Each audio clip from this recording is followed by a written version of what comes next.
Physical Activity Guidelines and Resources for Disease Prevention in 2026. The second edition of the U.S. Department of Health and Human Services Physical Activity Guidelines is available as a PDF for download.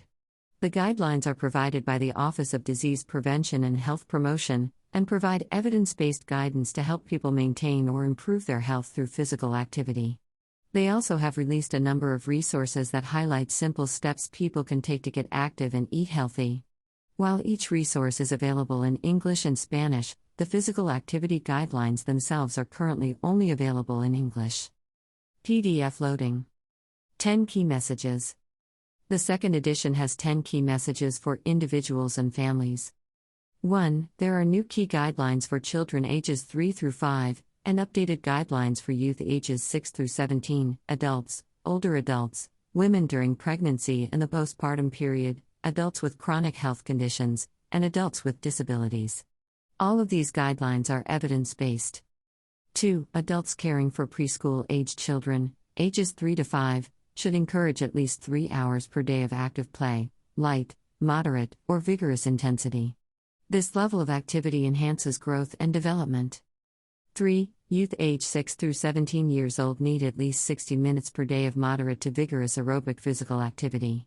Examples include running, or anything that makes the heart beat faster. These youth also need activities that make their muscles and bones strong, like climbing on playground equipment, playing basketball, and jumping rope. 4. Adults need more than 2.5 hours of moderate intensity aerobic activity, like brisk walking or fast dancing, each week. Adults also need muscle strengthening activity, like lifting weights or doing push-ups, at least 2 days each week. 5. The latest scientific evidence shows that physical activity has many health benefits independent of other healthy behaviors, like good nutrition. 6. The first key guideline for adults is to move more and sit less. New evidence shows a strong relationship between increased sedentary behavior and increased risk of heart disease, high blood pressure, and all-cause mortality. All physical activity, especially moderate to vigorous activity, can help offset these risks. 7. Any amount of physical activity has some health benefits. Don't treat the recommendations as all or none. Moving more frequently throughout the day, regardless the amount, helps to eventually meeting the guidelines. 8. New evidence shows that physical activity has immediate health benefits. For example, physical activity can reduce anxiety and blood pressure and improve quality of sleep and insulin sensitivity. 9. Meeting the recommended guidelines consistently over time can lead to even more long-term health benefits.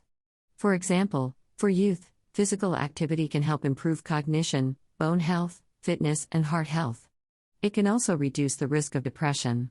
For adults, physical activity helps prevent 8 types of cancer: bladder, breast, colon, endometrium, esophagus, kidney, stomach, and lung, reduces the risk of dementia, including Alzheimer's disease, all-cause mortality, heart disease, stroke, high blood pressure, type 2 diabetes, and depression, and improves bone health, physical function, and quality of life.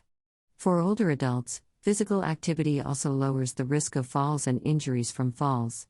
For pregnant women, physical activity reduces the risk of postpartum depression. And for all groups, physical activity reduces the risk of excessive weight gain and helps people maintain a healthy weight.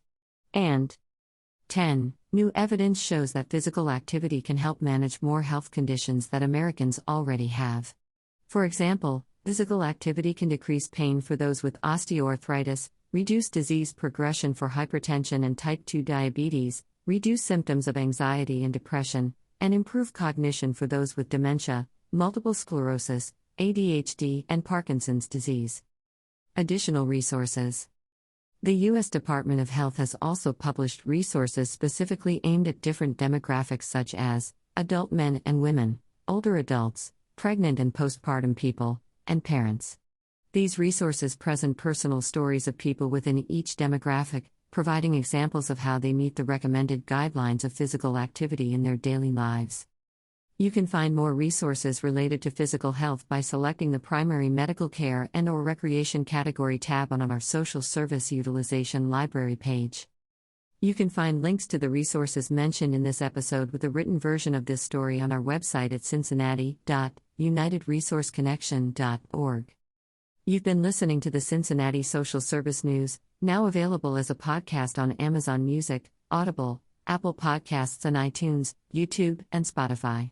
If you have social service news to submit to this podcast, visit cincinnati.unitedresourceconnection.org. Once there, you can also subscribe to get a free summary of the past week's local social service news stories emailed to you every Monday morning. So subscribe to our e-newsletter and podcast, and visit us online to discover more social service news and resources.